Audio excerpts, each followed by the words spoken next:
How's it going, everyone? Welcome back. Hopefully everyone's having a lovely day. So we are closing day one. Well, we just ended day one, right? 12:45 in the morning. We ended day one.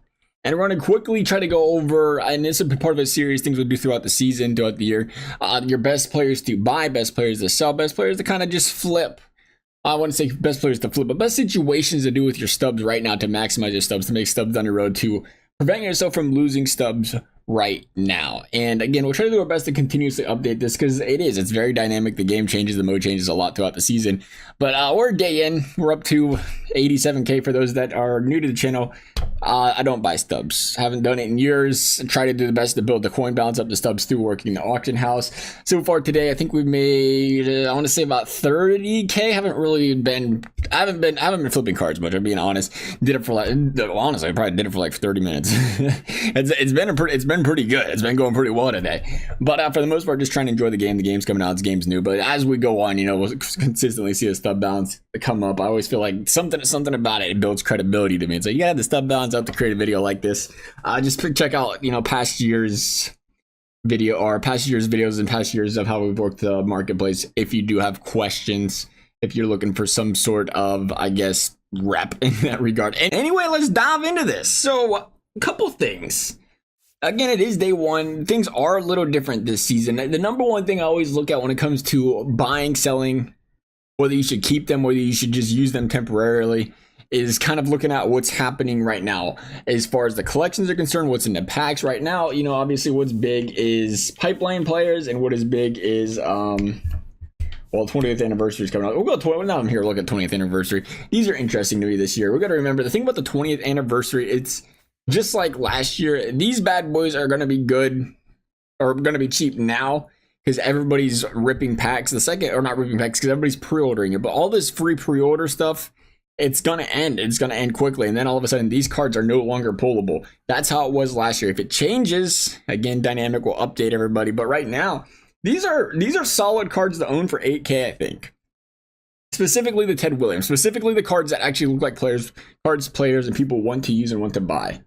Because once they're no longer being ripped, to start to see that price go up, you can feel confident saying, hey, I can pick these guys up. I know they're only 85, but I can pick these guys up and use them without worrying about my stub balance going down, and they can potentially increase. Depending what they throw out with the collections, we could see these, again, 12k, 14, 15, 16, 17, 18k. It would likely be a slow trickle higher because there's just so many of them. Anybody that pre-ordered the game has them. I would feel comfortable owning those that, you're looking that direction, not losing too much stub value there. Going on now, I wanted to talk about the pipeline players, because I think the pipeline players, this is going to be your first event where there's going to be some money made and there's going to be a lot of money lost just as much here, because there's a couple things. This is an event that is currently, look where you can get these players, and this is what's important. If it's a player you can't get out of packs, you can't get out of the program packs, and they can release more, like those become very valuable because they're just not as flooding the market as much right now. Though it's in the featured pack, it's in the featured pack, the other featured pack, the deluxe pack, the show pack, it's in the program, it's in the feature, in the pipeline ultra pack. They're all over the place. And the scariest thing of them all is when they are in programs and they're in conquest. When you see players in programs, you see them in conquest, be very, very, very careful holding them long term, especially the conquest ones, because typically you see their prices consistently decline, and decline. Now, what's going to make things different about the pipeline players, at least for the higher tier ones, is they do have a collection this year with the program where you can trade them in. Anything that's got something you can trade them in, their value will slowly start to trickle up. So the thing that'll be interesting with the pipeline ones is I could just see, it just feels like one of those things that could catch people both ways, where people are like, I'm going to buy them, hold on to them, I'm going to lose some stubs, and I'm going to sell it as I've chose wrong. I'm being very careful right now. I think we're in a market where it's flipping cards, buy and sell, buy now, sell right away. If you want to buy it, use it for a couple games, sell it right after. That's perfectly fine. I can't strongly say it's a good idea, advise people to buy any card right now and hold it long term. Again, if you get some pipeline players that come out that aren't in this, what is this pack? It's not in this pack right here.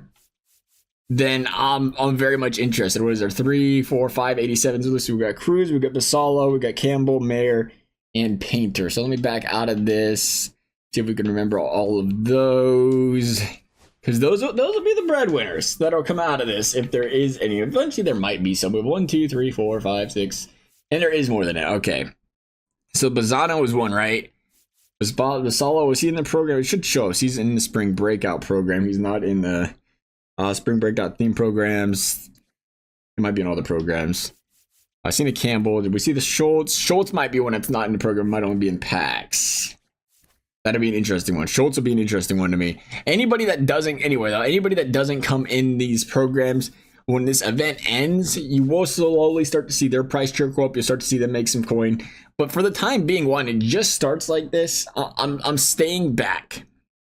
I'm staying back because as long as people complete this program, as long as they're in the other program, people are going to continue to get them, and they're going to continue to sell them. As they continue to sell them, it's just going to crash their price. Remember, these are 86, 87 overalls.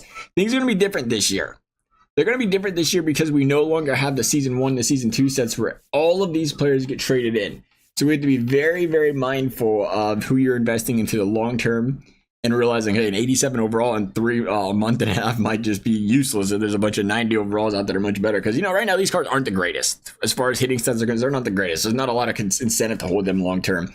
So that is why, again, you go back, you look at the legends, you look at the flashbacks, you look at the pipeline set. There is a reason. There's a good reason to do the pipeline right now. There's 8, 12, 16, 20, 24, 41 of them. But this is really the most desirable collection to complete right now because you got the 88 88 or 89, 88 Roki Sasaki, you got the 87 Ramon Anthony, the ones with the best rewards. So if there is cards you're buying and you feel like holding, it's like, oh, well, actually, when you go to the pipeline, they're pretty enticing because you have this collection, you have the program collection. If there is an area, that I'd be looking for cards to dip a little bit and then buy, it would be the pipeline. Again, right now, just personally letting things kind of work their way out here to see, we'll get a pretty good idea of it in 2, 3, 4 days. I think maybe even a week where these pipeline players go. If they start to continuously go down a lot, you're going to see it. If they don't, you'll have plenty of time. Plenty of time. As long as we're not seeing like 95 overalls in 2 weeks, you have plenty of time to buy them and watch them go up a lot over a week, over 2 weeks, over 3 weeks. So, I'm not jumping the gun too much on that one because, the last thing you want to do right now, and you gamble if you want, but the last thing you want to do right now is go buy Bazzana for 30, or he's just 20K. Another guy for 30K, he drops to 15. You just spend 100K on all those. You just lost half your stubs, right? So, be very careful with that. Spring breakouts, again, not as desirable, I don't think. And it has a program as well. I'd be a little bit more careful with that one. It does say collect 10. And I will say, you got to be careful with this too, where they could add more rewards. But as far as everything else goes, like the contributor collection, there's not really a reason to lock them in. One, the show pack's not it. Doing a last ride, collecting these guys, lock them into your collection, not it. Just to be completely clear, the reason this matters is because once you lock them into your collection, they are no longer sellable, so they're no longer in the auction house. You're taking the supply away. The less supply there is of these players, the higher the less supply and the demand still stays the same. It's going to cause the price to continue to trickle up. So that's why, if you're wondering why we're going down this road, that's why it's so important to recognize that. Again, no show, just a show pack. And again, they might change it. Down the road, the more and more there is, they might change. There might be more rewards. And we'll try to, again, update that as we go. Even the cover guy or the 20th anniversary guys, you get the show pack. It's like, is it really worth collecting those guys? Some people still might do it, but they might collect 1 or 2 just because they have most of them. But for one, the show pack, probably not going to see that happen. Live Series is going to be an interesting one this year. Personally, again, early to tell. I think we're going to see Live Series hold some value this year just because this is the only show in town. Roger Clemens, Gil Hodges, Carlos Beltran. This is the only show in town as far as collecting players, locking into your collection is, because they're so much better than every other thing. And again, I'd assume they're saying low overalls are going to take longer this year, but if we see 99s in 2 weeks, 3 weeks, 4 weeks, then all of a sudden you're going to see the Live Series won't be worth as much. These won't be worth as much. But right now, these cards, nothing's even close to into the same ballpark. So that makes them highly desirable. A lot of people want to do the Live Series. They want to buy the Live Series. They want to lock them in. The difference between this year and last year was, again, there was just so many 99s. You didn't need to go and buy every Live Series. So the demand wasn't there like it will be this year. So I think that'll be a fun one to watch. Live Series this year. I don't want to jump the gun on that either, because you know we don't know how predictable they can be with some of this stuff. Want to let the waters calm down a little bit, because once the game officially releases, things can change as well. Right now, I'm just again focusing the most you can on, hey, sell your equipment if you got them. You know that stuff's expensive. Sell your sponsorships, very expensive. Sell whatever you can and make some coins, make some stubs, and then just walk around, look for anything that's got a spread in it of about a K more than what you would lose. Hank Aaron's 18.5 sells for 21.7. You're gonna lose 10%. That's 2K. Still going to see about a 1,200 to 1,100 stub profit. I try to typically look at that when I'm buying and selling players. I look for about 1,000 stub profit. That way, if he does drop 500, well, you still made 500. Later in the year, the spreads get bigger. Typically, early in the year, when there's a lot of people playing, when there's a lot of stuff flooding the market, the spreads are a little tighter. Until you start to see things dry up, until you start to see players no longer in active, players that are currently in the feature are no longer in the feature, stuff like that. It dries up a little bit better. Early in the year, though, it's a little bit more difficult flipping. Just have to grind a little harder, be a little bit more patient. But hey, it's important because, again, once you can get to 80K or 100K or 200K, then it's all of a sudden it's like, hey, maybe by that time you got 200K. Now let's talk about these pipelines.